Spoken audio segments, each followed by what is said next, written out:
Baik, kita mulai ya. Bismillahirrahmanirrahim. Assalamualaikum warahmatullahi wabarakatuh. Kita buka pertemuan hari ini dengan membaca basmalah. Bismillahirrahmanirrahim. Ya, kita bertemu lagi ya, kelas angkatan 22 ini, Matematika 22A.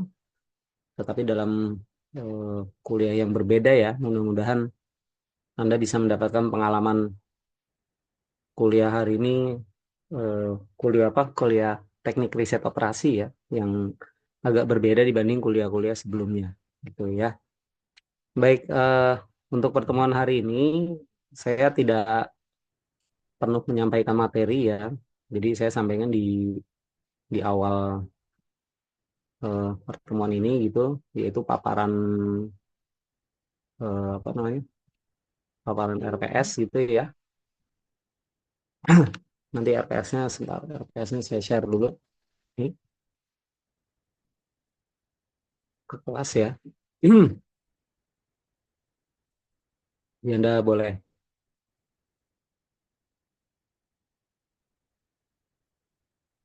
sambil perhatikan gitu ya RPS-nya ini. Dan karena ini mata kuliahnya paralel ya dengan kelas B, jadi mekanismenya juga tidak berbeda secara signifikan gitu ya. Oke, ini saya share screen dulu. Ya,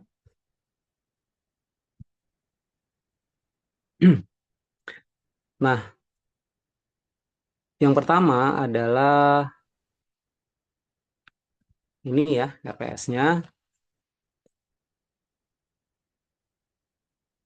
Eh, Materi yang di apa dibahas ya, ya secara konsep seperti ini petanya ya. Jadi ada jenis-jenis materinya ini ya. Ada model program linier, antrian, stok barang itu ya. Nanti ada apa? Antrian di situ ada antrian layanan tunggal, layanan multiple gitu ya. Kemudian ada Monte Carlo, arus jaringan yang apa? Terkait satu dengan yang lainnya gitu ya. Nah, ini eh, akan sangat banyak ya kasus yang bisa apa? Dibahas di sini gitu ya. Ada juga mana tadi teori teori keputusan itu nggak ada ya di sini. Ada teori permainan ya di sini, sebetulnya ada teori permainan gitu ya. Sebetulnya ada game teorinya juga gitu ya, masuk di situ. Nah, eh, ini dosennya ada dua ya, saya dan Bu Debi gitu. Nah, kondisi beliau sedang S3 walaupun memang sudah wajib untuk mengajar gitu ya. Kemarin kami ngobrol, eh, untuk pertemuan luringnya itu saya gitu ya, untuk pertemuan daringnya nanti Bu Debi gitu.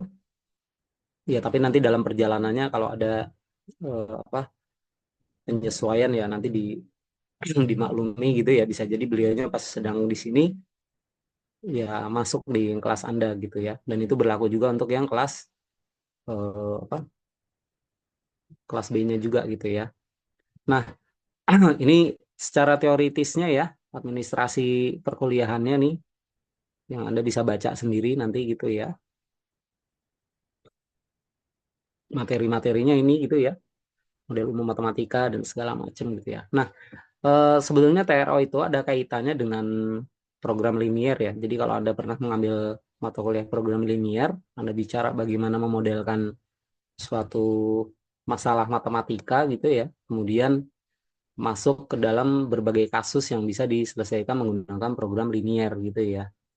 Nah, nanti di dalam teknik riset operasi ini yang sebetulnya ya kalau dianggap kelanjutan bisa juga gitu ya. Itu ada juga apa pemrograman non liniernya gitu ya sebetulnya ya, banyak pemrograman non linear yang memang bisa dipakai di sini gitu ya. Nah, kemudian materi yang ada di teknik riset operasi ini juga sangat terbuka untuk dijadikan sebagai skripsi gitu, topik skripsi gitu ya. Misalkan tentang model antrian gitu ya, apalagi nih manajemen proyek ya, Monte Carlo dan segala macam gitu ya. Nah, buku yang digunakan adalah ini.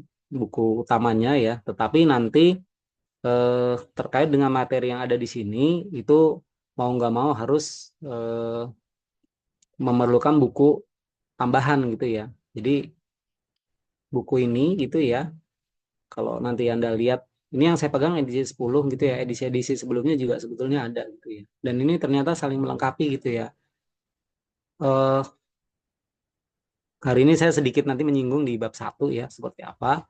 Kemudian materi-materi yang ada di program linier itu sebetulnya tercakup juga di buku ini gitu ya, Introduction to Linear Programming ini ya, bagaimana formulasi. Kemudian waktu di program linier Anda juga pernah belajar tentang metode Simplex. Untuk di TRO ini tidak saya bahas lagi gitu ya. Ini sebagai review saja.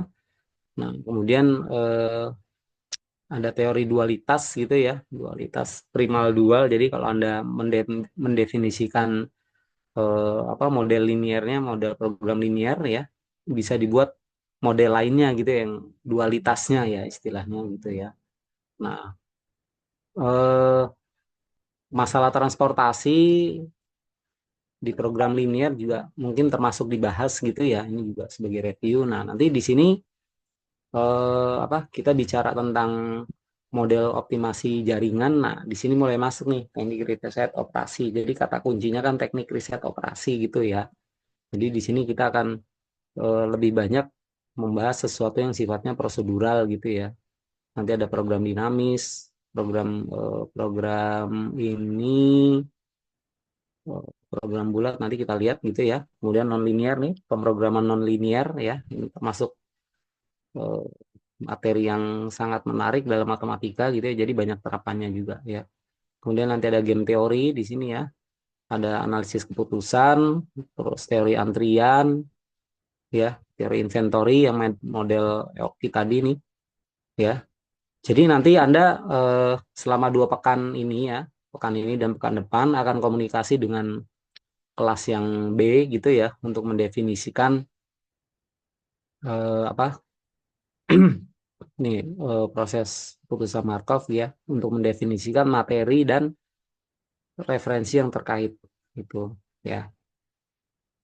Oke, eh, penilaiannya ya modelnya kalau secara tertulis di sini kan 334 gitu ya, tapi nanti dalam prosesnya saya dan Bu Debi akan review lagi gitu ya.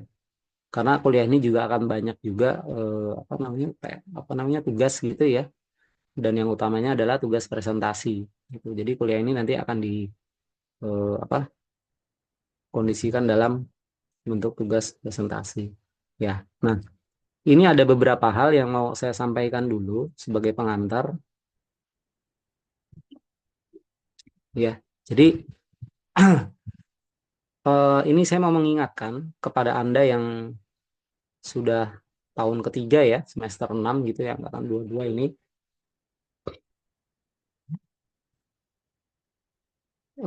Ini menjadi catatan kami gitu ya. Jadi pada saat kalian membuka nilai di si akad gitu kan kalian kalian mengisi edom gitu ya. Nah, di dalam edom itu kan ada pertanyaan yang diajukan dan harus kalian isi gitu.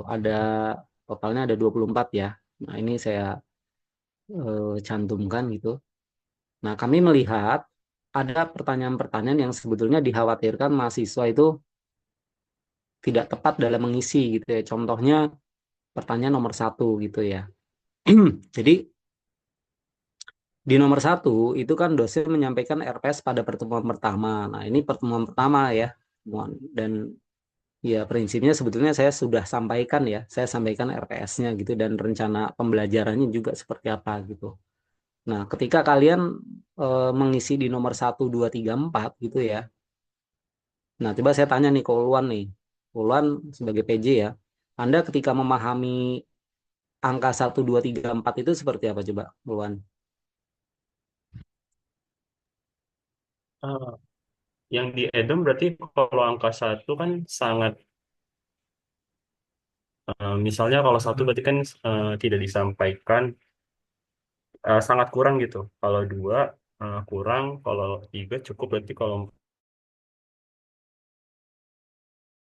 sangat baik gitu. Oke, nanti dicek lagi ya, satu 2 3 4 ya gitu. Tapi ketika diberikan pertanyaan ini, ya pada prinsipnya kan sebetulnya pertanyaan ini itu jawabannya ya tidak gitu ya. Kalau Anda melihat bahwa dosen menyampaikan RPS gitu ya, disampaikan RPS ya jawabannya harusnya kan skornya penuh gitu ya, skornya skor 4 gitu. Tapi kalau tidak menyampaikan ya skornya skor 1 gitu. Makanya ini menjadi hal menarik gitu. Sebetulnya makna 1, 2, 3, 4 dari pertanyaan-pertanyaan ini itu seperti apa gitu. Dan itu sangat subjektif gitu ya. Nah, ini nanti untuk eh, mengisinya tidak hanya untuk saya ya, untuk semua dosen yang Anda nanti kuliah di semester ini ya dan semester berikutnya gitu ya. Tolong mengisinya juga lebih lebih ini ya, lebih teliti gitu. Ya, ini pertanyaan-pertanyaannya kan eh, apa ya? Contoh nomor 10 lah misal gitu ya, memenuhi 16 minggu termasuk UTS UAS. Jadi kalau Anda melihat bahwa total pertemuannya adalah 16, berarti kan ini diisinya harusnya di angka 4 gitu ya. 16 gitu ya. Terlepas dari dalam pertemuannya itu mungkin kayak sekarang kan saya cuma 1,5 jam gitu ya rencananya gitu ya. Ini kan harusnya diisinya di poin 4 gitu. Jadi nanti Ulwan dan yang B siapa? Fauzan ya. Itu saya punya tugas tambahan ya untuk PJ. Jadi kalian coba membuat semacam uraian gitu ya. Nanti kita koordinasi ya PJ-nya. Sebetulnya ketika pertanyaan ini diisi satu itu artinya apa gitu ya. Diisi dua artinya apa dan kalian boleh melibatkan teman-teman gitu ya untuk bisa memberikan opini kira-kira kalau saya mengisi pertanyaan nomor 10 misal ya, mengisi pertanyaan nomor 10 satu itu maknanya apa, dua apa gitu. Jadi semua temannya juga silakan untuk memberikan komentar. Dari situ silakan aja dirangkum dan dibuat semacam rubrik ya menurut versi angkatan 22 gitu. Ya, misalkan nomor 11 tuh, dosen menggunakan referensi sebagai rujukan proses pembelajaran gitu ya. Buku teks dan artikel ilmiah. Jadi ada dua-duanya loh ya. Ada dua-duanya di situ buku teks, artikel ilmiah. Nah, kalian memandang itu seperti apa gitu. Ya, pertanyaan lain mana ya? Misalkan dosen menerima kritik dan saran tuh nomor 21 gitu ya tentang proses pembelajaran. Kalau kalian ingat selama ini ketika kuliah, apakah kalian pernah menyampaikan kritik, saran gitu ya? Misalkan sebagai PJ menyampaikan, Pak, kalau bisa kuliahnya begini begitu. Atau bukan sebagai PJ, kalian menyampaikan ke dosen bersangkutan gitu, Pak, Bu, begini begitu, begini begitu. Ya, ya, lihat saja sikap dari dosen tersebut seperti apa. Nomor 21 ini kan Anda punya 4 pilihan tuh, 1, 2, 3, 4. Nah, ketika Anda memberikan angka 4, memberikan angka 3, 2, atau satu itu harus punya apa namanya semacam kriteria koridor gitu ya walaupun disiarkan tidak dicantumkan detail jadi persepsi walaupun nanti dikembalikan ke masing-masing ya tiganya Ulwan dengan tiganya yang lain bisa jadi berbeda gitu maknanya makanya ini coba kalian di apa di pertanyaan-pertanyaan edom ini gitu kalian coba definisikan seperti apa dan ini silakan komunikasi ya Ulwan sama Fauzan kalian berembuk gitu ya angkatan 22 mendefinisikan rubrik yang eh, dalam arti panduan nanti ya. Jadi nanti ketika kalian mengisi, coba berpatokan pada panduan yang sudah kalian definisikan gitu. Nah, bagian ini juga masuk di dalam kaitan riset operasi sebetulnya. Ini tidak saya sampaikan di kemarin gitu ya. Jadi karena sama, kadang-kadang kelas di sebelumnya dengan kelas yang sekarang itu porsinya agak berbeda ya menyampaikannya. Saya menyampaikan di sini yang kemarin tidak disampaikan atau yang kemarin disampaikan di sini tidak disampaikan. Jadi tolong kalian komunikasi ya ini eh, kemarin Pak Ibnu nyampaikan apa saja dan selanjutnya gitu. Jadi saling melengkapi gitu ya. Biasanya kalau yang pertemuan kedua itu akan lebih banyak yang disampaikan gitu ya. Karena yang kemarin oh ada yang kelupaan sekarang disampaikan gitu ya. Contohnya seperti ini nih. Ini saya sampaikan kemarin tidak disampaikan gitu ya. Eh 14-15 tuh mengintegrasikan hasil penelitian ke dalam topik, menggunakan hasil pengabdian pada masyarakat untuk memperoleh materi perkuliahan. Nah, ini kan juga apa namanya? Kalian mengisi 14-15 tuh gimana gitu ya? Angka 1, 2, 3, 4 gitu ya. Nah, ini menjadi eh, apa hal pertama yang saya bahas gitu ya. Karena kalian kan sudah sering untuk mengisi EDOM ya. Jadi ini mudah-mudahan jadi refleksi semua ya buat mahasiswa dan buat dosennya juga. Oke. Nah, berikutnya adalah aturan perkuliahan. Jadi eh berdasarkan materi yang ada di sini, ini juga saya sampaikan di kelas B gitu ya. Ini kan materinya banyak gitu ya, materinya banyak. Nah, kemudian kalian ya bersama dengan kelas B ya menyepakati nanti mendefinisikan jumlah materi, jenis materinya ya itu ada berapa banyak. Kemudian nanti dibagi-bagi menjadi kelompok gitu ya. Misal total materinya ada 10 gitu ya. Sudah, kelas A dibagi 10, kelas B dibagi 10. Jumlah jumlah kelompoknya tidak harus sama ya, tapi pastinya bulat gitu ya kan satuan manusia kan bulat gitu ya. Dan kalian juga harus membedah referensinya, menentukan ini misalkan materi di sini ya. Misalkan nomor 10 nih manajemen proyek itu ada apa aja sih materinya gitu ya. Ada secara detailnya kan ada 5 gitu ya, A B C D E gitu. Tentang manajemen proyek CP4 itu ada di buku apa sih sumbernya gitu. Apakah cukup di buku ini gitu ya? Atau kita bisa menambahkan buku-buku yang lain gitu. Jadi saya kasih kesempatan nih untuk 2 pekan pertama ini, nanti pekan berikutnya saya masih ngisi gitu ya. Jadi untuk presentasi yang di sini, eh, ya presentasinya itu akan dimulai di pekan ketiga gitu ya. Jadi nanti selama 2 pekan ini kalian mendefinisikan materi, mencari referensi gitu ya. Jadi istilahnya nyari amunisi dulu lah untuk perjalanan perkuliahan kita gitu ya. Nah, luring daringnya aturannya seperti ini, tapi nanti kalau ada perubahan-perubahan kami akan sampaikan gitu ya. Kemudian UTS dan UASnya kami rencanakan untuk luring dan tutup buku gitu ya. Oh, UTS UAS memang luring ya, tapi sifat ujiannya nanti tutup buku. Artinya nanti akan banyak eh, Anda akan berusaha dan berstrategi untuk kuliah ini agak berbeda ya dibanding kuliah-kuliah yang mungkin ada open seat-nya gitu ya. Karena kalau ini dibuat sebagai open seat ya, Anda pasti akan bingung ini yang mau di open apa gitu karena materinya di teknik riset operasi ini juga sangat luas gitu ya. Nah, kemudian metode perkuliahan ini akan ada banyak presentasi gitu ya. Kemudian ada latihan-latihan soal. Jadi ketika Anda presentasi ada juga latihan soal yang dibahas gitu ya. Presenter akan membahas soalnya dan kalian juga nanti silakan mengkondisikan ada satu soal sebagai latihan dikerjakan bersama gitu ya. Nah, ini porsi yang disusunnya 50% tugas, 25 UTS dan UASnya ini ya. Saya kuningin ya masih tentatif gitu ya. Jadi memang kuliah ini porsi tugasnya juga akan banyak gitu ya. Jadi tolong sebagai PJ nanti dan teman-temannya juga saling mengecek gitu ya. Apakah tugas-tugasnya sudah masuk semua atau belum ya. Kalau kelompok kan berarti ya definisinya tugas kelompok gitu ya. Tapi kalau ada misal latihan soal ya Anda berarti eh, menjadi tugas mandiri gitu. Ya. Nah, ini nanti saya kasih dulu slide-nya ya di WA Group. Ini saya definisikannya sudah ada 11 gitu ya. Tapi kalau menurut kalian Pak ini ada yang belum terbahas nih. Jadi materi kelompok bisa Anda tentukan sebagai model sebagai judul yang umum gitu ya. Misalkan antrian, sudah antrian nanti yang dibahas apa? 1, 2, 3, 4 ya. Silakan didefinisikan di situ ya. Game teori yang dibahas apa aja nih? 1, 2, 3, 4 gitu. Monte Carlo itu tentang apa? Tapi secara umum Anda harus definisikan judulnya apa gitu ya. Judul materinya apa? Model distribusi barang gitu misal distribusi barang ini kayaknya masih terkait dengan program linier dan apa namanya pengulangan gitu ya.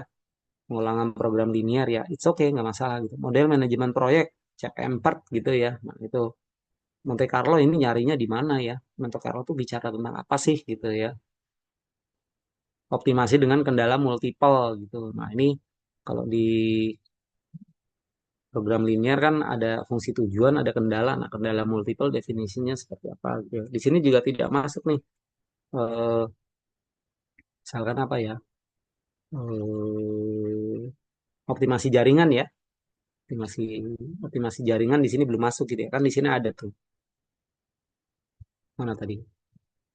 Optimasi jaringan.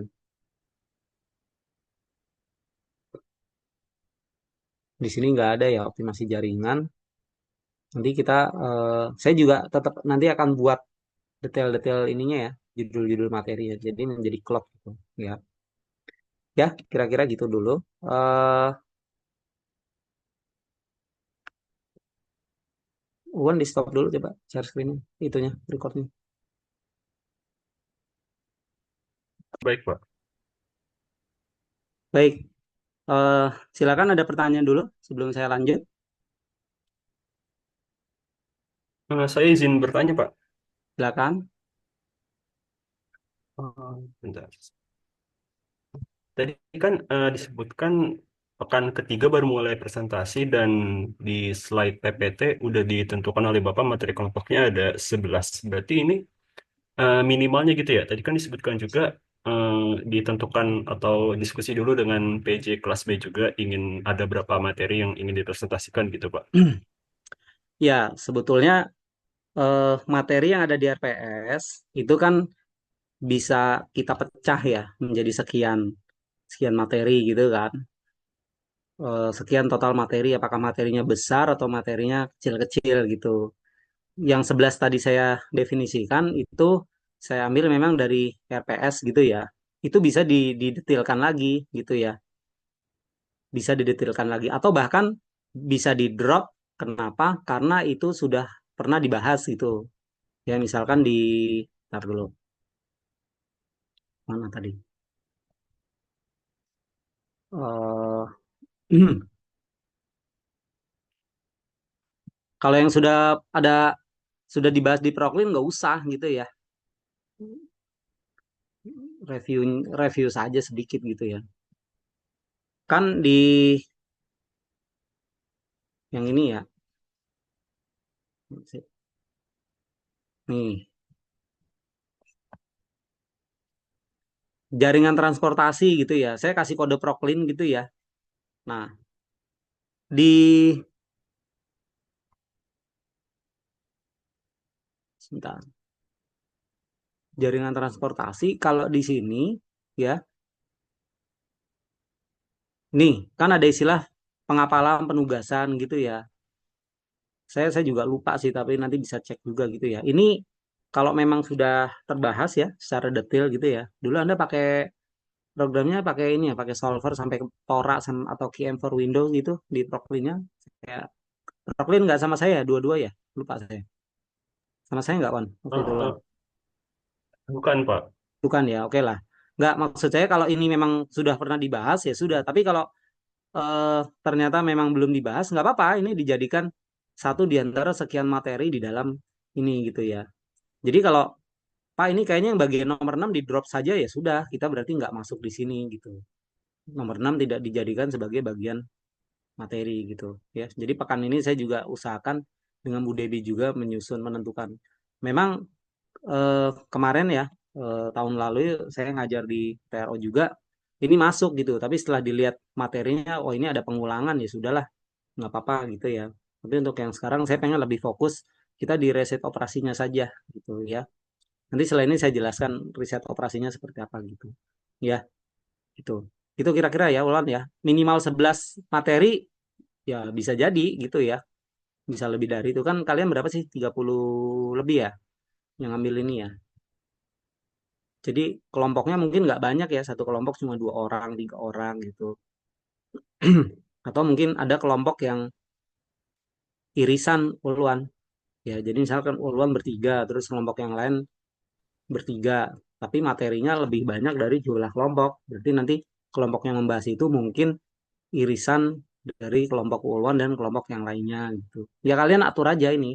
Jadi nanti PJ tolong diatur saja ketika kita sudah definisikan. Harus sama ya antara kelas A dan B. Definisikan misalkan ada 15 topik kelompok yang dibahas. Nah, 15 kalian isinya berapa? 30 sekian gitu. Mau berdua-dua atau bagaimana gitu diatur saja gitu. Ya komunikasi aja nanti dosen sama PJ. Oke, ada lagi Luan? Yang lain mungkin boleh. Silakan tanya. Ya. Maaf, untuk saya kan ini kan kalau dari saya sih mengenai prospeknya gitu ya kan mata kuliah yang ini kan mencakup sejumlah aplikasi, pokoknya aplikasi dari berbagai model yang biasa dia gunakan dan dihadapi ketika kita berada ya di berbagai perusahaannya gitu ya dalam perencanaan yang ada. Iya, terus gimana? Rafli yang mau ditanyakan apa? Ya, untuk terkait prospeknya gitu ya, harapan nantinya gitu dalam Oh, pengaplikasiannya gitu. ya, oke. eh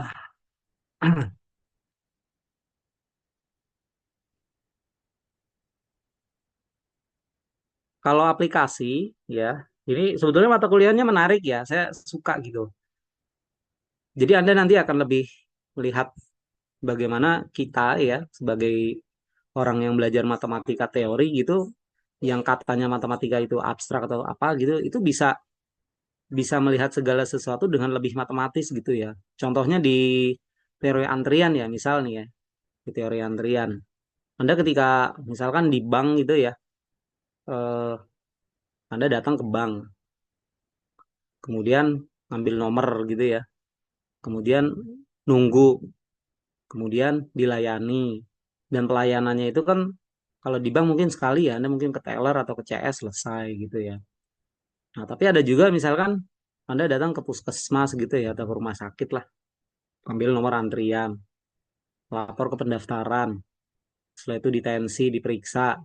Ya biasanya kalau ke dokter itu kan sama perawatnya ditensi dulu. Jadi ketika ke dokter, apalagi dokter spesialis itu sudah banyak tuh yang harus dilakukan tuh. Tensi lah, timbang badan lah, riwayat penyakit apa. Kemudian nanti masuk di eh, ruang dokter. Setelah di ruang dokter, keluar ke mana lagi? Ke perawatnya lagi. Setelah itu diarahkan ke apotek ya, farmasi untuk dapat obat. Setelah itu keluar gitu ya. Nah, fenomena seperti itu ternyata bisa dipotret menggunakan konsep matematik gitu. Kita definisikan antar kedatangannya gitu ya.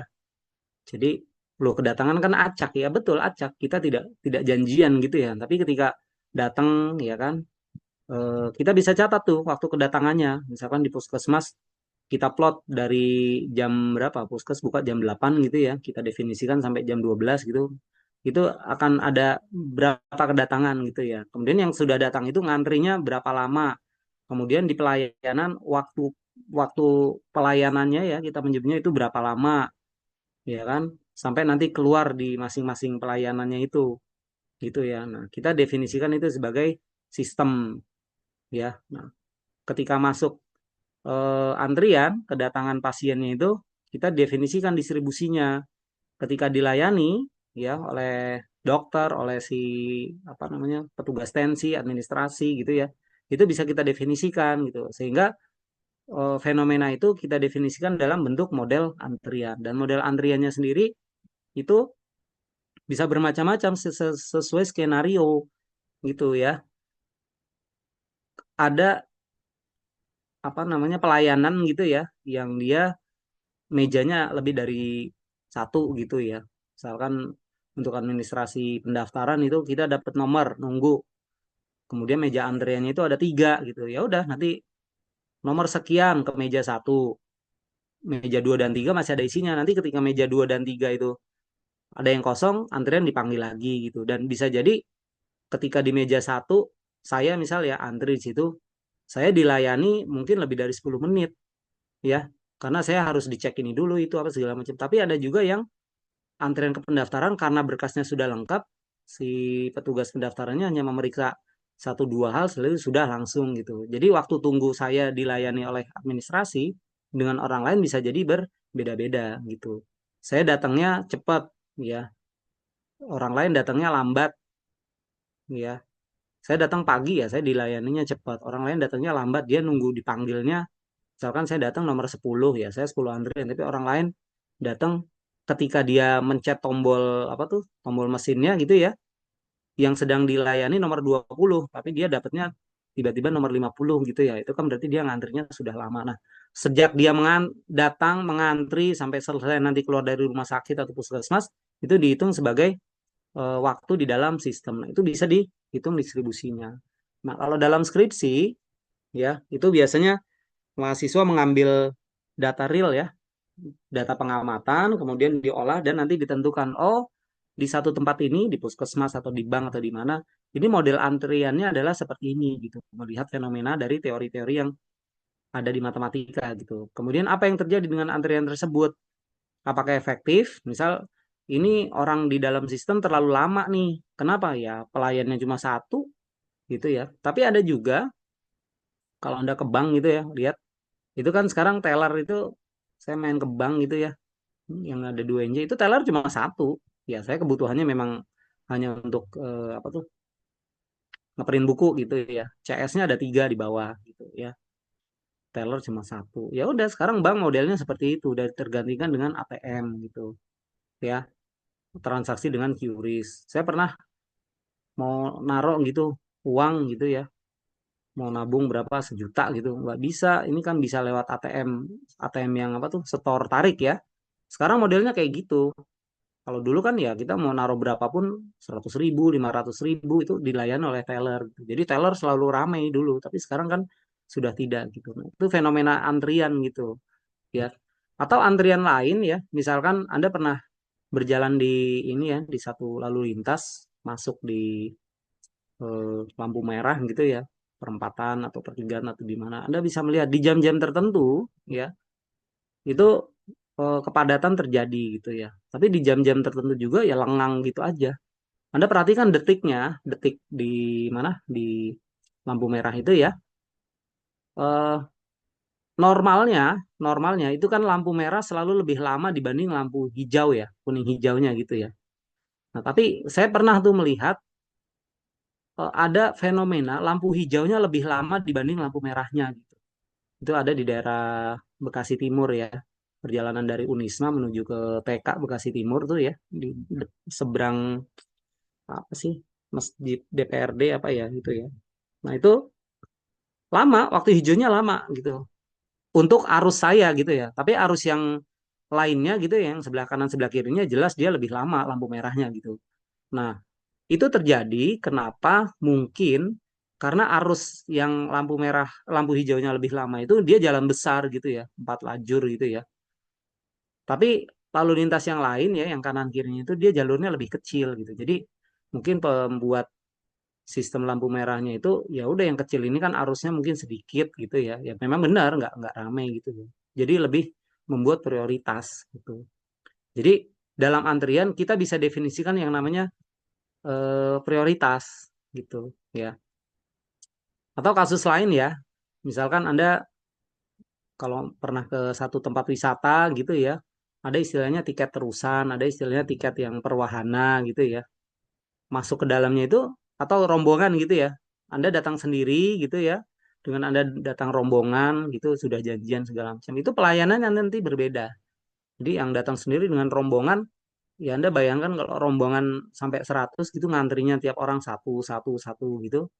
Ya itu kan akan apa ya wasting time gitu ya dibanding ya saya datang sendiri ke satu tempat wisata itu ya memang sendiri pengen main ke situ gitu kan ya saya harus mengikuti prosedur yang ada di sana gitu ya jadi dalam satu konteks antrian saja itu banyak skenario yang bisa kita lakukan gitu ya kemudian ada lagi peramalan ini biasanya pakai data gitu ya kita punya data latih istilahnya ya kemudian kita mau ramalkan seperti apa model peramalannya itu juga menggunakan konsep matematika gitu ya.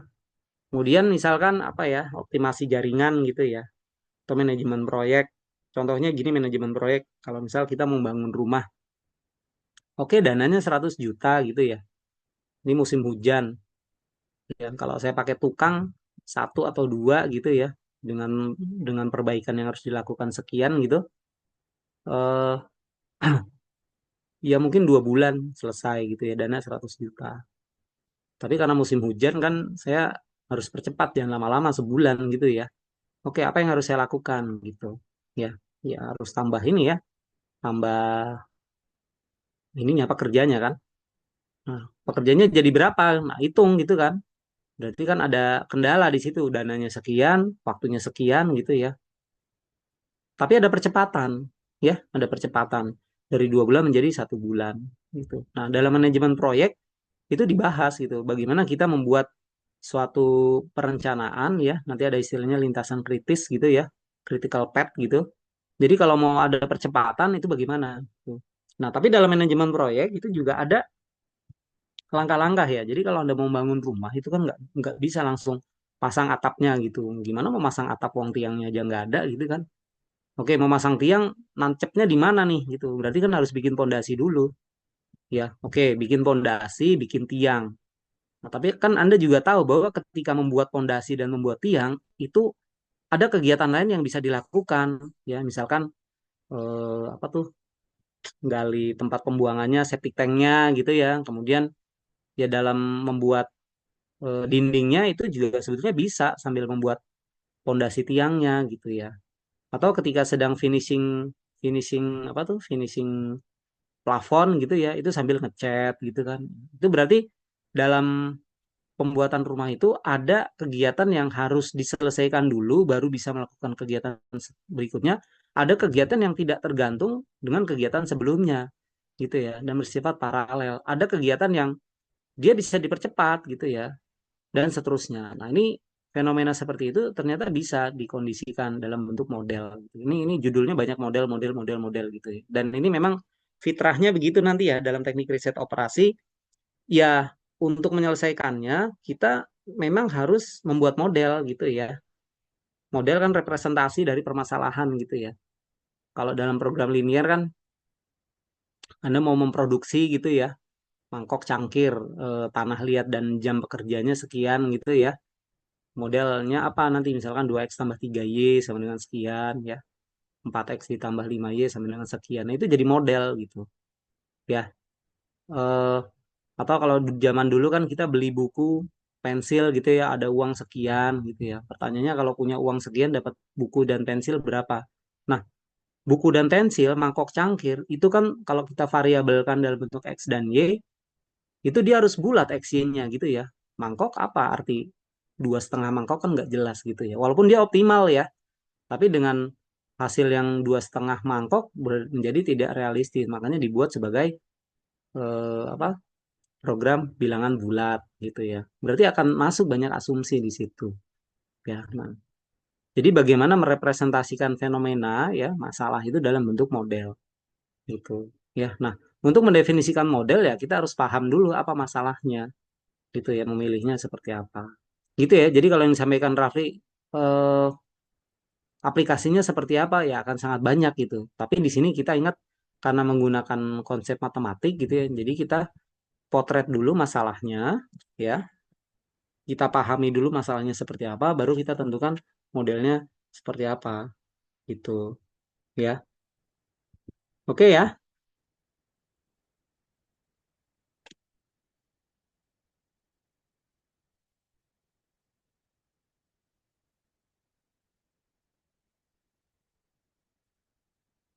Baik. eh Sekarang kita coba masuk ke ini ya, ke sedikit tentang riset operasi gitu ya. Jadi kalau ini bukunya kan bahasa Inggris ya, tapi terjemahannya juga ada sebetulnya. Anda bisa cari di daerah Senen gitu ya, beli aja, ada terjemahannya gitu ya. Nah, eh riset operasi ini gitu ya, sebetulnya ditemukannya di dalam satu fenomena ini ya, militer gitu. Jadi peperangan kan, kalau dalam peperangan itu kan kasusnya rumit loh ya. Jadi Anda harus menyiapkan logistik, perbekalan, persenjataan, orang ya, P3K, segala macam. Kemudian strategi untuk bisa menang dan segala macam gitu ya. Nah, eh, muncul ya ide ini bagaimana ya membuat suatu prosedur gitu ya sehingga kita bisa memaksimalkan gitu suatu kondisi yang ada. Nah, tetapi eh, di dalam operation research ya, penelitian operasional ini itu ada beberapa hal yang bisa kita definisikan secara umum gitu ya. Nah, jadi pendekatan model penelitian operasional ya itu terdiri dari, secara garis besar ada 6 hal gitu ya. Jadi yang pertama ini kita mendefinisikan masalah gitu ya, kemudian mendapatkan data gitu ya. Jadi ketika Anda melihat suatu fenomena ya, Anda harus bisa menentukan masalah apa yang mau dijawab ya. Kemudian data-data yang diperlukan untuk menyelesaikan masalah itu juga diperlukan gitu ya. Datanya data seperti apa. Nah, ini penting gitu ya. Eh, saya tadi juga kasih pengumuman ada SPS harus datang gitu ya. Sebaiknya datang nonton gitu. Jadi kita itu sebagai apa ya orang matematikawan itu kadang-kadang teorinya saja tidak cukup gitu ya. Teori tidak cukup. Kita harus bisa mendefinisikan atau mengambil suatu masalah dan masalah yang didefinisikan itu juga macam-macam gitu ya.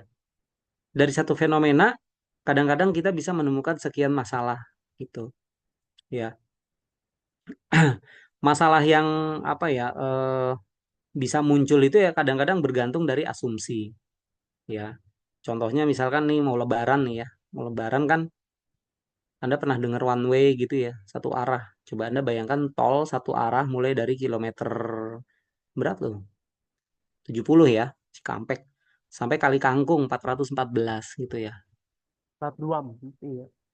Ya, Harus 400 berapa? mudik nih, aduh. Kebetulan Ya, bentar lagi ya Pak, waduh. ya. Nah, itu satu fenomena gitu ya. Itu menjadi suatu diskresi kebijakan dari pemerintah gitu. Kenapa? Ya bayangkan arus yang keluar dari Jakarta dan sekitarnya menuju ke tengah dan timur gitu ya. Ketika apa namanya salurannya ya, jalan tolnya itu cuma segitu ya, arusnya begitu banyak kan nggak bisa menggunakan prosedur normal gitu ya. Nah kebijakan itu diambil ya karena melihat ada data. Jadi per tahun ya, Lebaran itu kan selalu ada ya tiap tahun gitu ya, pulang kampung mudik gitu ya, dan data-data yang keluar gitu ya dari Jabodetabek gitu ya ke arah timur, ke arah barat gitu ya, ke arah tengah itu kan tercatat gitu ya. Trafficnya kan bisa dilihat dari tapping kendaraan-kendaraan yang keluar gitu ya. Nah itu kan kalau jumlahnya banyak dengan saluran yang tetap, misalkan hanya apa normal gitu ya ke arah timur, ke arah barat bolak-balik itu nanti yang terjadi adalah kepadatan. Nah, ini harus bagaimana gitu ya, mulai dari mana. Nah berarti kan itu harus didefinisikan masalahnya, masalah yang mau dijawab apa sebetulnya ya, bagaimana membuat arus mudik ini menjadi lancar gitu ya, dan sebaliknya arus baliknya juga lancar gitu, itu pertanyaannya. Nah kemudian formulasi model ya, jadi kita mau mendefinisikan model itu harus seperti apa gitu ya. Nah contoh model tuh gini ya, jadi eh, kalau saya tanya gitu, kalau saya punya eh, kita kasus ini ya, kasus bepergian ya, bepergian bepergian ke kampus gitu ya. Jadi lokasi misalkan saya di Tambun gitu ya, Tambun ya, lokasi awal gitu ya, awal Tambun. Kemudian lokasi akhir ini UNJ. Jarak ya sebutlah 30 gitu ya, 30 kilometer. Itu ya. Kemudian kuliah, kuliah misalkan jam 8 ya. Kasus lain misalkan jam 10 gitu ya, jam 10. Nah, kalau saya mau sampai jam 8 ya, kasus jam 8 gitu ya. Kasus jam 8 jaraknya 30 gitu ya. Pertanyaannya, oh ya kendaraan motor gitu ya. Kendaraan motor gitu ya. Jam 8 saya harus sampai gitu. Pertanyaannya, saya eh, jadi tujuannya adalah sam- sampai kampus jam 8 gitu ya. Sampai kampus jangan jam 8 loh, ya. Jam 7.30 gitu ya. 7.30 dalam kurung misalkan 9.30. Jadi ada persiapan gitu ya. Ini semua kita definisikan gitu ya. Kita definisikan. Nah, sekarang pertanyaannya ya, nanti kecepatan motor itu berapa gitu. Ya. Nah, yang kedua eh, berangkat ya, berangkat dari rumah jam berapa gitu ya. Coba gimana nih jawabnya? Anda mau pakai apa caranya?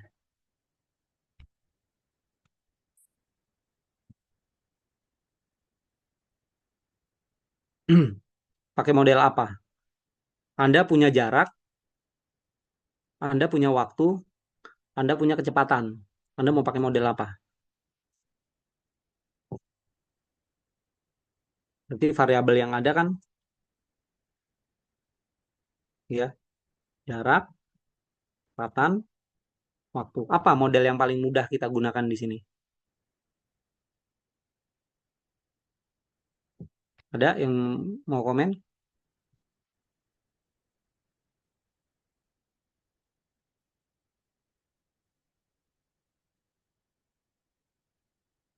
Kecepatan rata-rata sama dengan jarak dibagi waktu, Pak. Apa tuh rumusnya?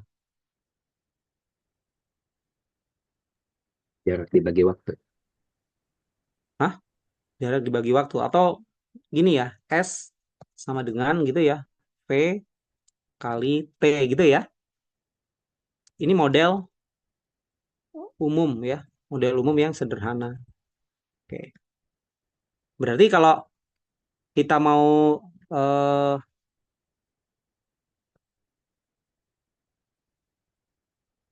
mengambil waktunya perjalanannya 1 jam gitu ya, perjalanan 1 jam. Jadi misal kalau saya di perjalanan di jalan ada waktu gitu ya, ada waktu 1 jam gitu ya, ada waktu 1 jam. Berarti yang saya perlukan adalah kita pilih kecepatannya adalah 30 meter, 30 kilometer per jam gitu ya. Kemudian dikali dengan 1 jam. Dapat ya?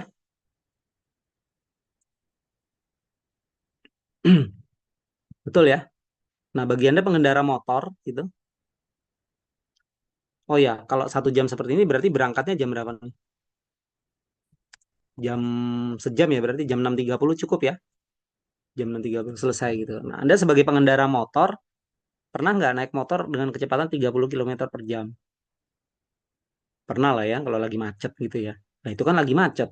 Sekarang kalau jalanannya lancar gitu ya, itu enak naik motor 30 kilometer per jam. Kan jawabannya tidak gitu ya. Ya digeber aja gitu. Ya, digeber saja dan bisa jadi 60 atau lebih gitu. Ya. Nah, ini eh menjadi satu fenomena gitu ya, bahwa model yang kita buat S sama dengan V kali T itu model yang benar gitu ya. Tapi ternyata dalam realitanya ya masa selama 1 jam kita naik motor 30 terus gitu. Ya. Atau kasus lain ya, kasus lain misalnya. Sama untuk yang kalau misalkan masuk jam 10 bagaimana ya? Masuk jam 10 berarti tadi jam 9.30 gitu ya. Jarak berarti tadi berapa? 30 ya. 30 sama dengan kalau ini saya buat kecepatannya 60 gitu ya. 60 kilometer per jam saya kalikan dengan berapa berarti? 0,5 ya. 0,5 jam gitu ya. Jadi setengah jam nyampe gitu ya.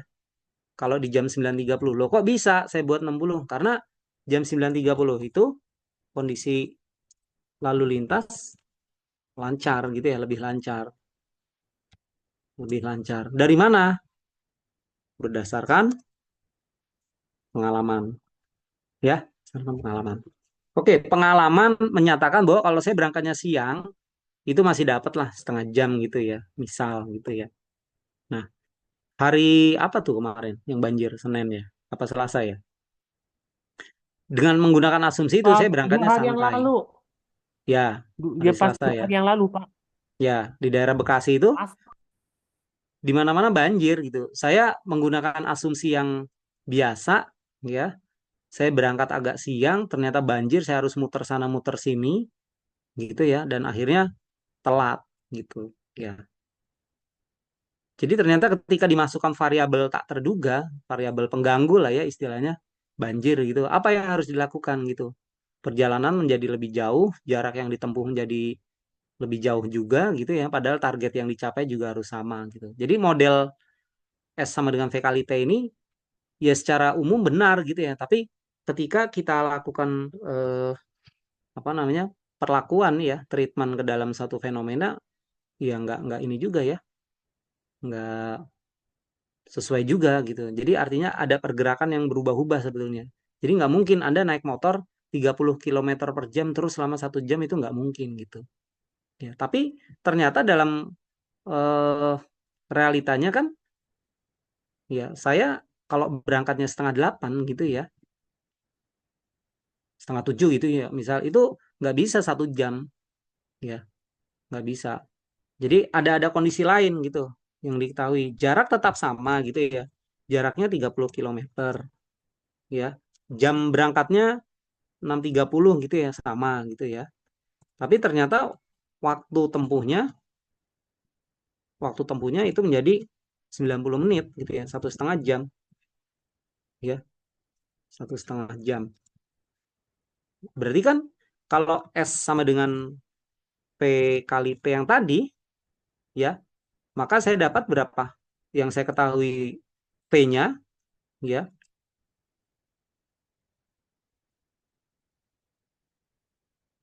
enggak, yang saya ketahui adalah jaraknya gitu ya, P kali T gitu ya.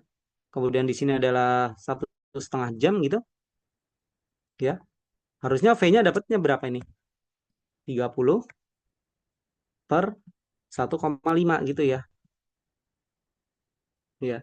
Nah, tapi ternyata dalam pelaksanaannya itu ada titik-titik di mana saya ngebut gitu ya. Di mana saya macet stuck gitu, berhenti gitu ya sampai 10 menit kayak gitu. Ya. Jadi ini tidak tidak bisa dibuat konstan gitu ya kecepatannya ya. Kalau jam 6.30. Tapi kalau jam berapa? Setengah 10 berarti berapa? Setengah 9 gitu, itu beda lagi gitu. Saya mungkin hanya cuma 1 jam. Nah, bagaimana memodelkan hal ini gitu ya? Modelnya oke, mungkin masih sama dengan S sama dengan V kali T gitu. Tapi ketika ada kejadian ya, maka yang terjadi kebijakannya seperti apa gitu. Jadi di sini ketika kita mendefinisikan suatu formula ya, model matematika terhadap masalah dan data yang ada ya, kita harus bisa melihat apakah model kita itu sudah sesuai atau tidak gitu ya. Memang langkah nomor 3 adalah kita mendevelop ya, membangun suatu prosedur berdasar komputer algoritmis gitu ya, langkah-langkah algoritmis gitu ya, berdasarkan model yang ada. Jadi kalau kalau kan langkahnya kan gini, kalau diketahui S-nya sekian ya, kan kalau dalam model algoritmis kan saya punya S-nya, S ditentukan gitu ya. Nah, pertanyaannya adalah mana yang mau ditentukan nih? Kecepatan atau waktu? Ini kan jadi pertanyaan dulu. Kalau kecepatan nanti masuknya gini, algoritmanya kalau waktu masuknya gini gitu ya. Tapi kan ada variabel lain juga gitu ya. Kondisi lalu lintas, lalu lintas. Jadi kalau secara normal kecepatan atau waktu ya bisa ditentukan S sama dengan V kali T. Tapi kalau kondisi lalu lintasnya kalau di jam sekian itu dia lebih padat, di jam lebih siang dia lebih lancar gitu. Kayak sekarang nih nanti saya mau berangkat gitu ya, setengah 12 itu bisa 1 jam gitu. Tapi kalau tadi pagi berangkat itu bisa 1,5 jam ke kampus. Itu ya. Nah, setelah Anda mendapatkan prosedur komputer ya atau algoritmis ya, tidak harus pakai komputer walaupun kita bisa gitu ya membuat solusinya gitu ya menggunakan langkah-langkah komputer. Kita tes gitu ya model kita apakah sesuai atau tidak dan refine ya. Jadi kalau memang diperlukan suatu revisi gitu ya, penyesuaian ya lakukan saja gitu ya.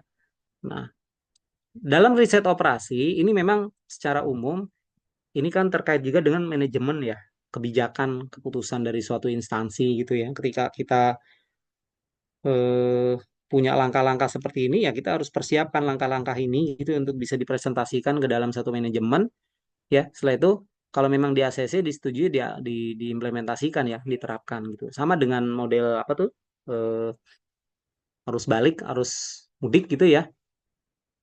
Mungkin para lembaga yang berkompeten ya, dia menganalisis gitu kejadian-kejadian apa Lebaran ini ya, itu kebijakannya harus bagaimana gitu ya, diskresi polisi itu gimana gitu ya, pemerintah gimana ya, macam-macam muncul. Nah, itu kondisi apa tentang riset operasi itu. Atau kasus lain ya, misalkan kasus lain eh,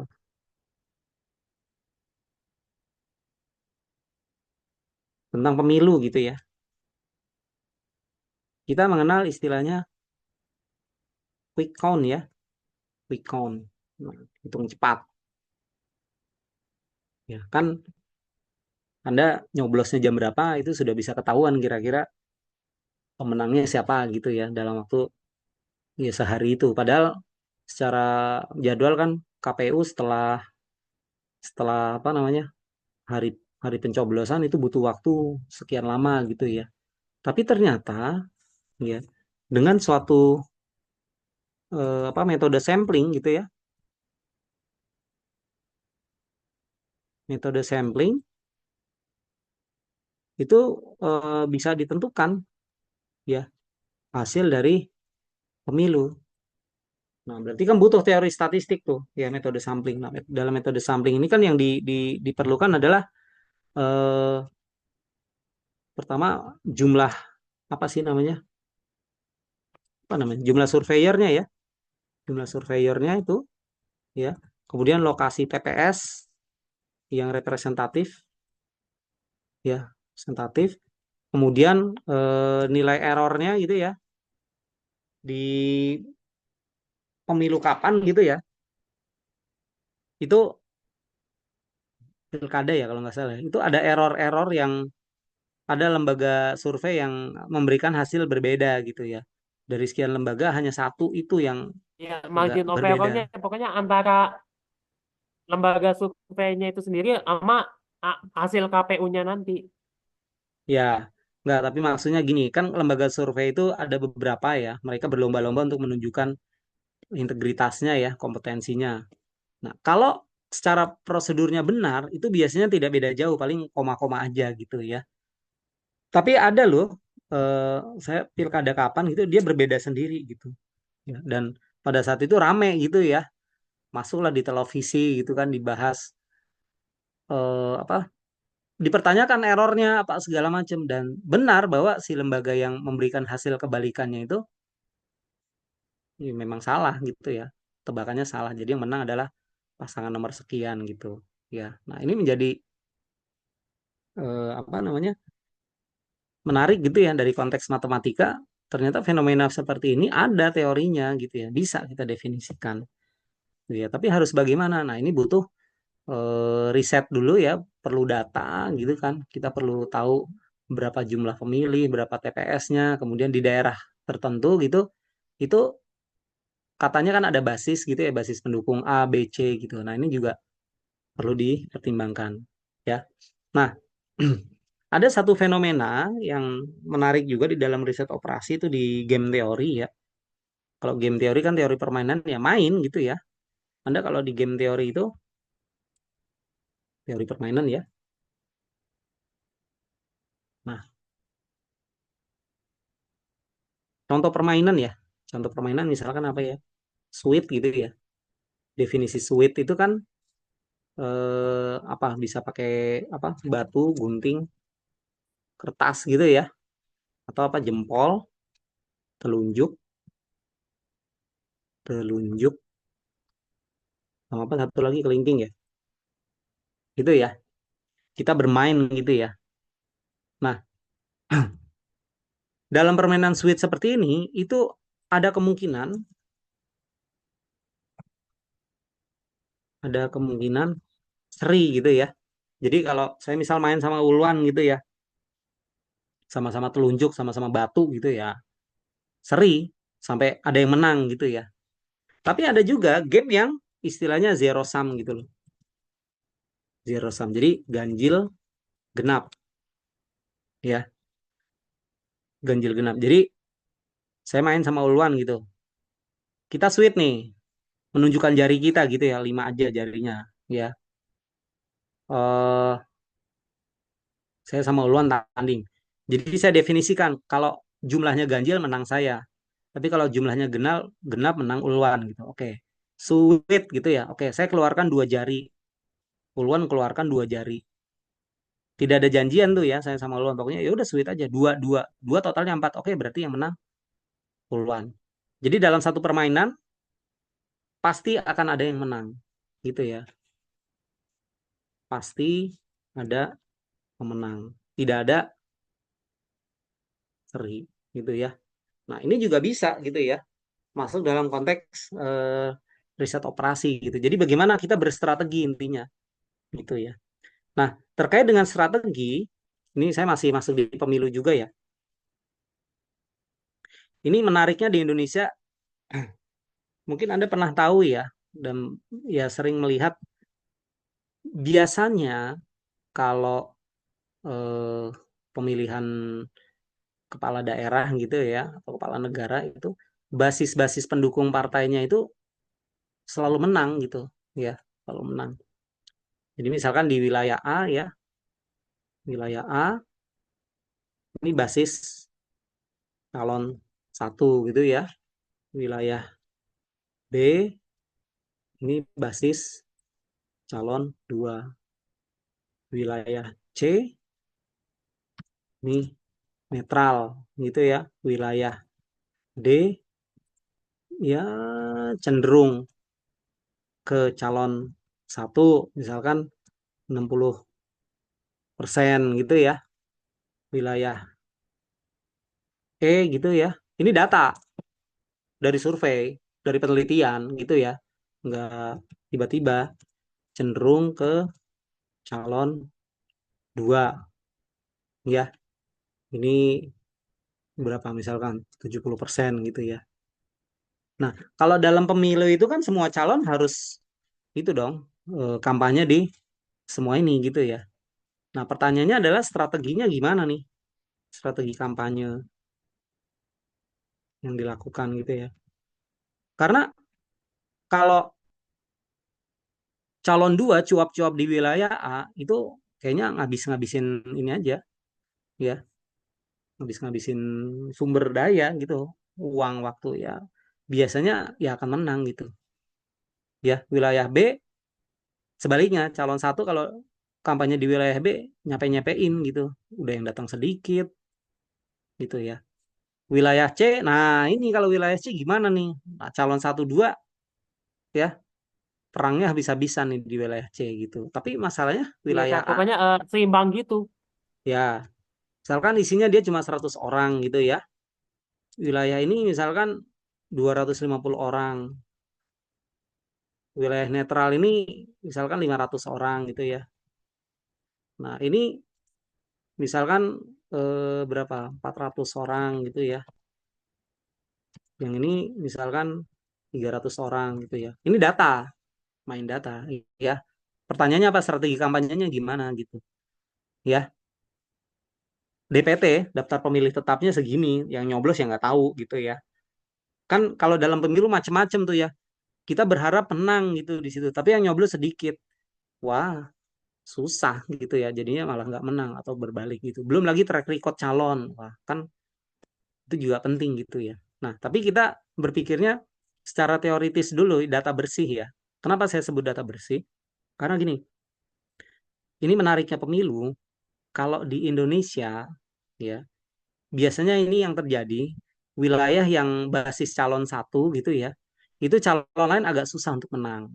Tapi kalau di luar negeri, dia lebih ini ya, lebih oh, ya kayak kemarin tuh Amerika ya, Donald Trump lawan siapa itu? Biden ya, apa siapa yang kemarin itu ya? Itu yang disampaikan adalah program kerja. Jadi adu argumentasi gitu ya, ide-ide dan segala macam. Dan pemilihnya pun juga pemilih yang realistis gitu ya. Oke, saya melihat sosok ini dia realistis sesuai dengan visi misi saya apa segala macam gitu ya. Jadi nggak ngaruh tuh. Sama ada 5 wilayah calon satu dua habis-habisan gitu ya menyampaikan ide apa segala macam walaupun ada subjektivitas juga ya tapi di sini kan apa idealnya kan ketika pemilihan seperti ini ya kita tandingnya tanding ide gitu ya Tapi kalau di Indonesia nggak berlaku nih teori ini. Jadi teori matematika kalau di Indonesia agak susah gitu ya, karena memang karakter kita juga seperti itu. Ya, hipokritnya tinggi gitu ya. Jadi ikut-ikutannya juga nggak jelas juga gitu. Ya, nah ini juga menjadi satu fenomena yang menarik. Makanya kalau teorinya begini dicantumkan di wilayah tertentu bisa jadi nggak jalan juga gitu ya. Contohnya pemilu ini ya di Indonesia susah gitu ya. Tapi kalau di luar negeri realistis gitu ya. Atau lalu lintas gitu ya. Misalkan lalu lintas.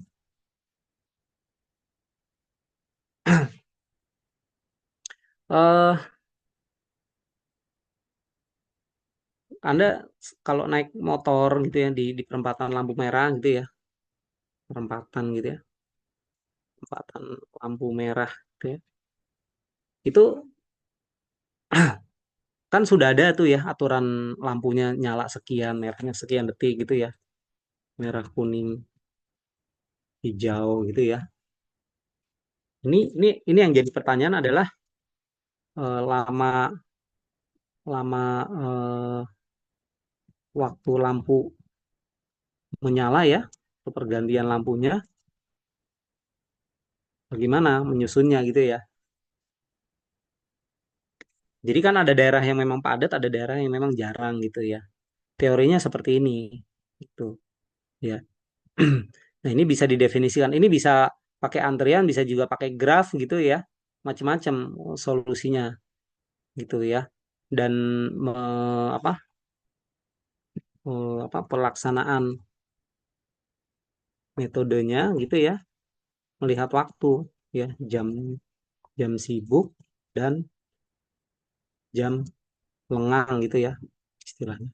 Nah, ini juga bisa masuk di dalam prosedur gitu ya. Tapi untuk menyelesaikan masalah ini ya apa harus pakai data gitu ya. Contohnya gini lah misal. Nah, ini pentingnya asumsi ya, pentingnya asumsi. Anda bayangkan kalau di suatu daerah, suatu jalan gitu ya,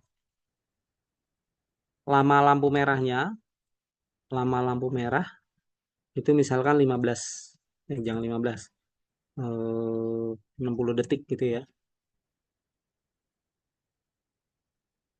Enggak, 30 aja. 30 detik gitu ya. Kemudian lama lampu kuning gitu ya. Lampu kuningnya misalkan 5 detik gitu ya.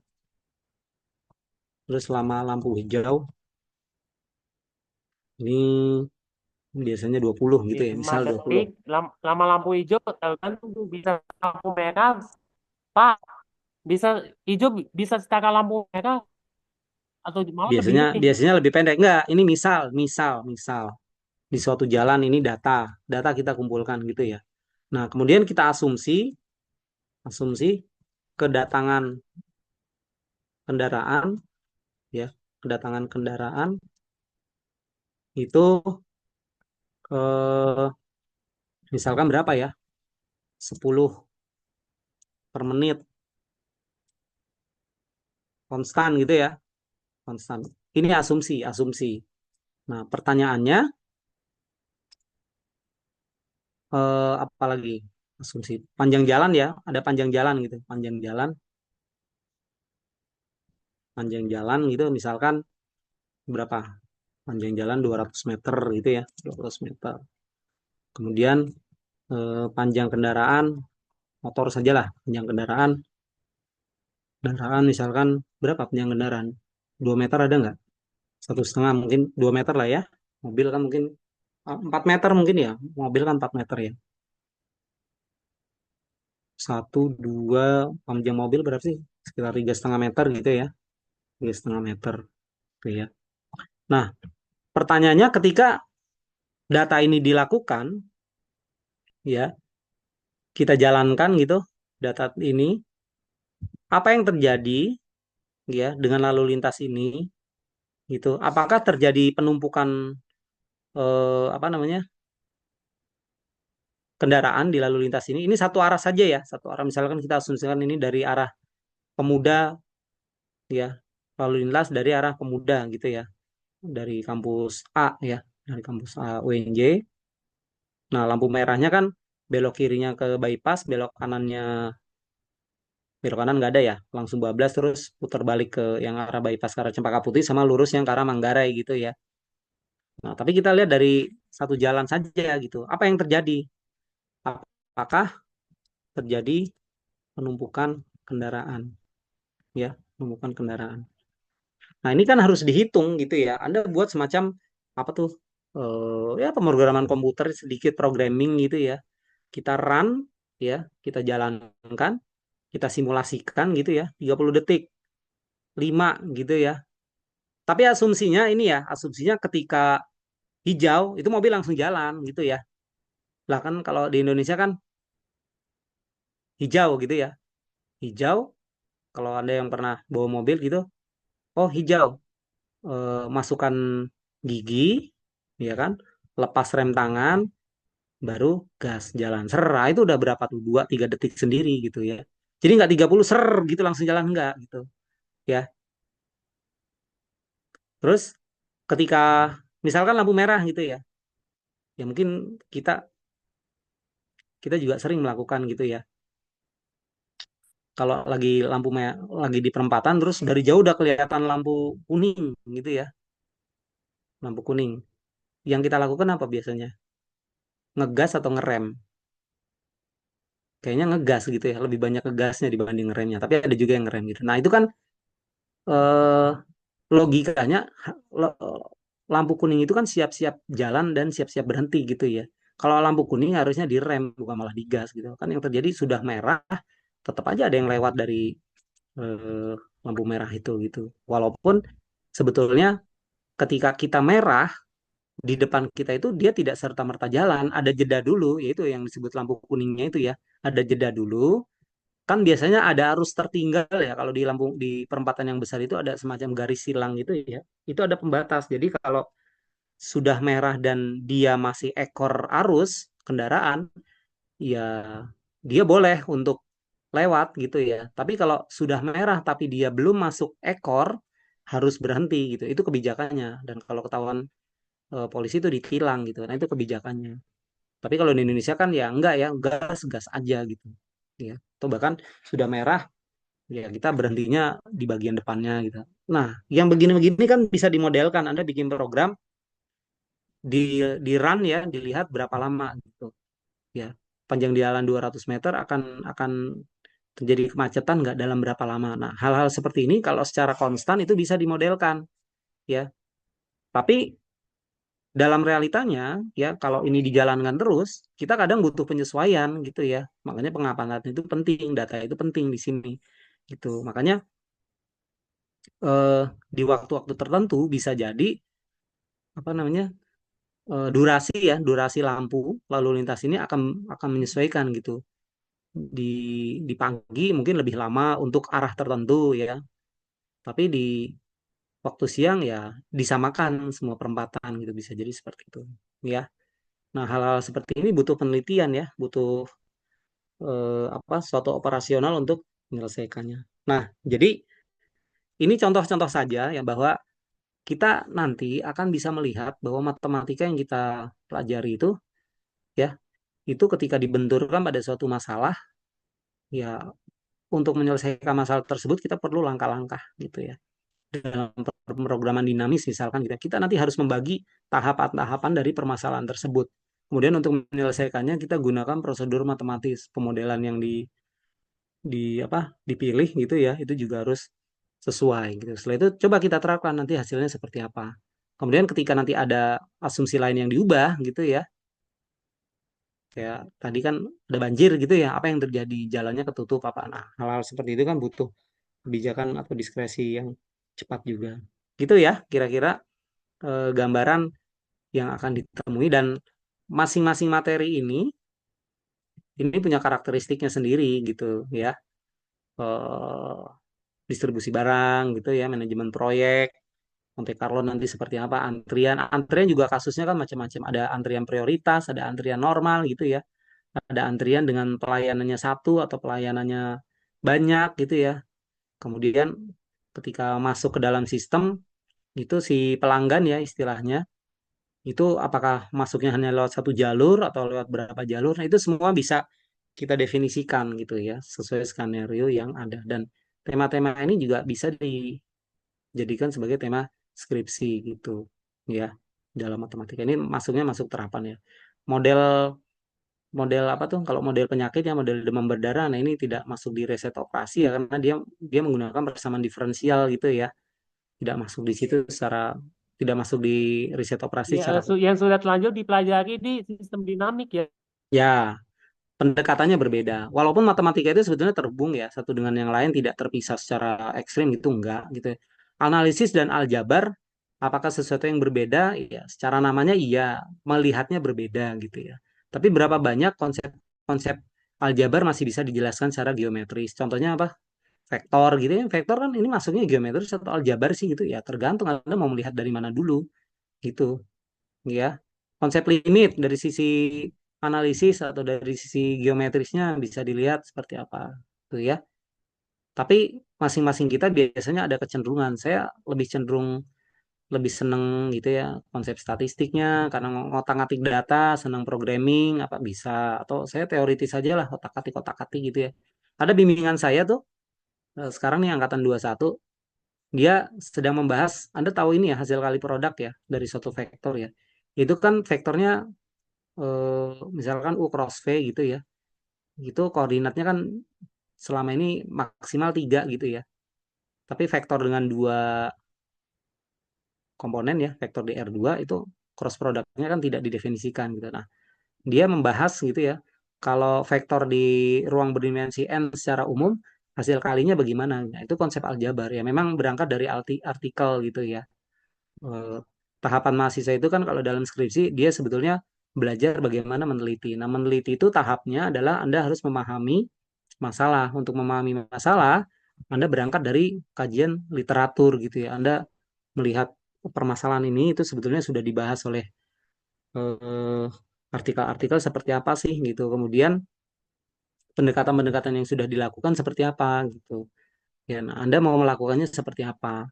Menggunakan data gitu ya, menggunakan teori. Kemudian Anda temukan apa ya? Contoh lain misalkan gini, Anda tahu martabak telur gitu ya, martabak telur kan selama ini pakai telurnya telur ayam atau telur bebek gitu ya. Nah, ada yang iseng gitu ya, kalau pakai telur puyuh bagaimana? Atau telur apa yang rada besar gitu ya, telur unta ya, telur burung unta gitu, itu gimana? Itu baru masalah bahan ya, itu jadi penelitian sendiri. Atau variasi lainnya misalkan minyaknya bukan pakai minyak goreng biasa gitu, tapi pakai minyak apa, margarin tertentu ya. Nah, itu katanya lebih gurih gitu misal, tapi nanti biayanya jadi berubah lagi. Nah, itu macam-macam ya. Variasi makanan itu kan juga banyak ya, dari sekedar coba-coba atau diteliti kandungan gizinya gitu ya. Misalkan produk makanan ayam goreng yang ada tepungnya itu kan gerai-gerai waralaba itu kan banyak tuh. Tapi di Indonesia kan karena kita kreatif tuh ya, ada apa, merek tertentu ya, merek L, merek ya, Ada ibu-ibu ngasih makanan, ya, katanya buat yang kebanjiran. ya. Ucapkan. Terima kasih ya. Apa lagi tadi? Itu produk-produknya di waralaba di Indonesia gitu. Tepungnya kan sama sebetulnya. Ya, ada yang tepung jadi gitu ya. Bubuknya jadi langsung disiram ke ayamnya, ditepungin gitu. Ada yang memang diolah dulu gitu. Ya, nah, itu kan berdasarkan pengalaman penelitian. Ya, sama sebetulnya ya dalam matematika ketika melakukan penelitian gitu.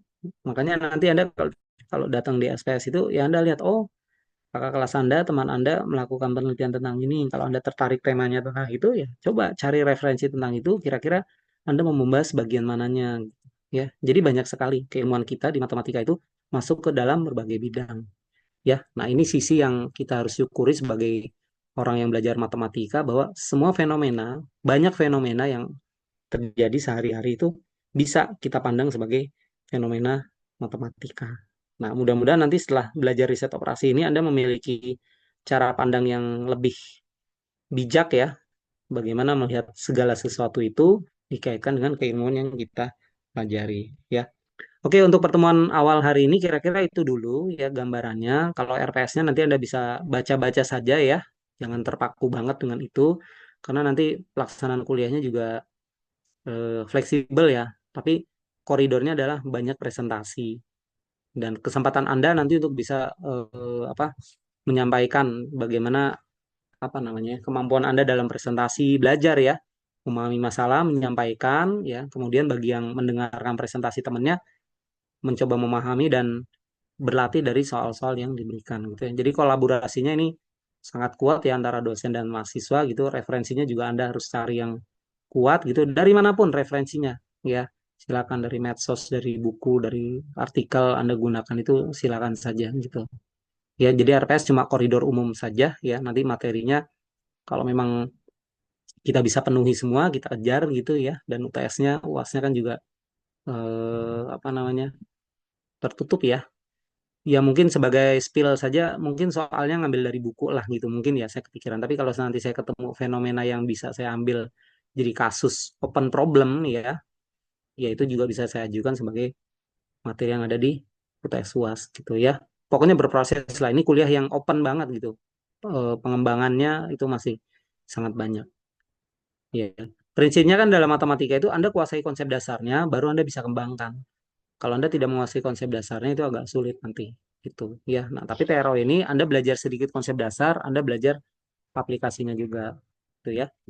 Oke, sebelum ditutup ada ini dulu pertanyaan atau komentar.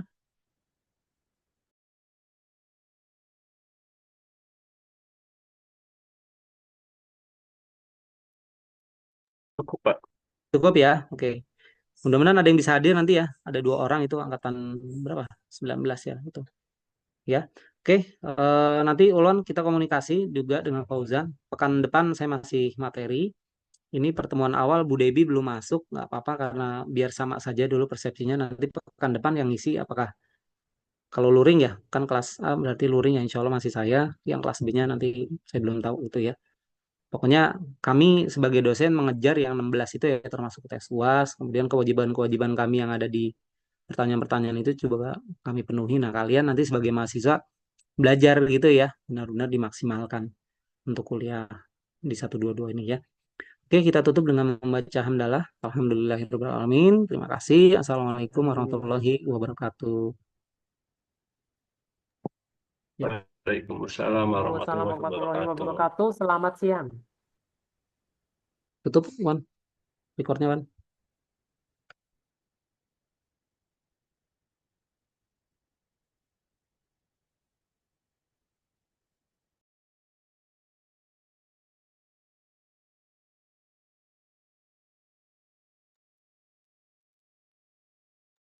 Saya pamit ya, duluan ya.